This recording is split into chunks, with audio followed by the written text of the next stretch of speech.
Saudaraku, sebuah truk jenis Hino Coal Diesel warna merah dengan nomor polisi BL8404B yang mengangkut gas LPG terjun ke jurang di kawasan Titik Kering, Desa Marpungi, Kecamatan Putri Betung, lintasan Bangka Jeren, Kutacani di Kabupaten Gaya Luas.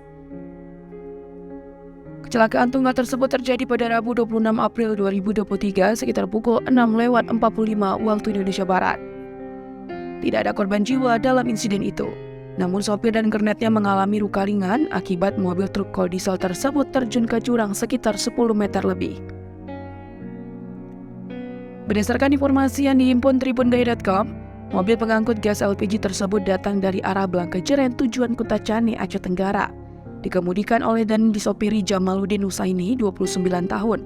Tercatat warga desa Rimeraya, Kecamatan Pinturi Megayo, Kabupaten Bandar Maria. Ditumpanginya seorang kernet Ferry Gunawan, mahasiswa warga desa Pepir, Kecamatan Dabun Gelang, Kabupaten Gaya Luas. Kapolres Gaya Luas AKBP Efrianza melalui Kasat Lantas Ibtu Syarafuddin kepada tribungaya.com pada Rabu 26 April 2023 mengatakan, sebuah truk pengangkut gas LPG terjun ke jurang di kawasan Titik Kering, Desa Marpungi, lintasan Bangka Jeren, Kutacani. Dalam insiden kecelakaan tunggal tersebut tidak ada korban jiwa. Dikatakan kronologis kecelakaan tunggal terhadap truk coal diesel warna merah BL8404B yang dikendarai oleh Jamaluddin Husaini ditumpangi Jeffy Gunawan, datang dari arah kota Bangka Jeren tujuan Kutacani. Lanjutnya, namun setibanya di penggal jalan Titi atau jembatan kering Desa Marpungi, sopir diduga mengantuk dan tidak bisa mengendalikan kendaraan.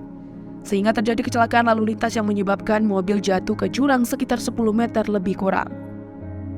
Kasat Lantas mengatakan dalam kecelakaan tersebut sopir truk gas LPG Jamaluddin Husaini mengalami luka bengkak pada bagian kepala sebelah kiri.